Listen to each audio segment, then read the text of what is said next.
जी students, ये हम graph अब इसका ड्रा करेंगे, एक्स एक्सिस और ये वाई एक्सिस हमारे पास, ठीक है। और ये ओरिजिन पॉइंट। अब हमारे पास जो पॉइंट है वो 2, 0 और 0 और 10 के हिसाब से है। हमने एक्स एक्सिस के लॉन्ग लेना है 2, 0 और वाई एक्सिस के लॉन्ग लेना है 0 और 10। तो हम इसी हिसाब से इसके पॉइंट जो हैं वो बना लेते हैं। इसका स्केच यहाँ पे 0 है तो हम इवन नंबर ले लेते हैं 2, 4, 6 और यहाँ पे हम ले लेते हैं 2, 4, 6, 8, 10, ठीक है। तो ये हमारे पास पॉइंट्स आ गए हैं। अब इसका देखते हैं, एक्स एक्सिस के लॉन्ग है 2 और 0। ये वाला पॉइंट आपके पास आ जाएगा 2 और 0 के लिए,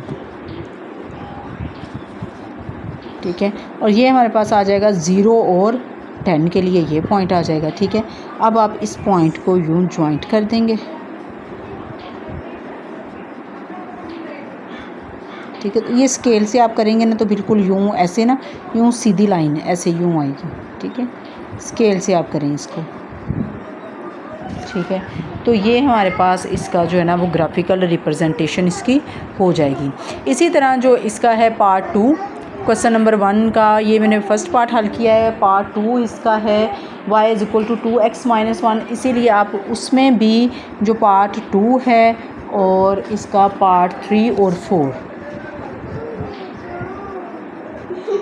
इन चारों क्वेश्चंस में आप x की इसी तरह आप मालूम करेंगे। सेम इन्हीं लाइनों पे आपने इन क्वेश्चंस को हल करना है। y इंटरसेप्ट मालूम करना है, उसके लिए हम x0 पुट करेंगे। x इंटरसेप्ट मालूम करना है, उसके लिए हम y0 पुट करेंगे। आपके पास 2 पॉइंट्स आ जाएंगे,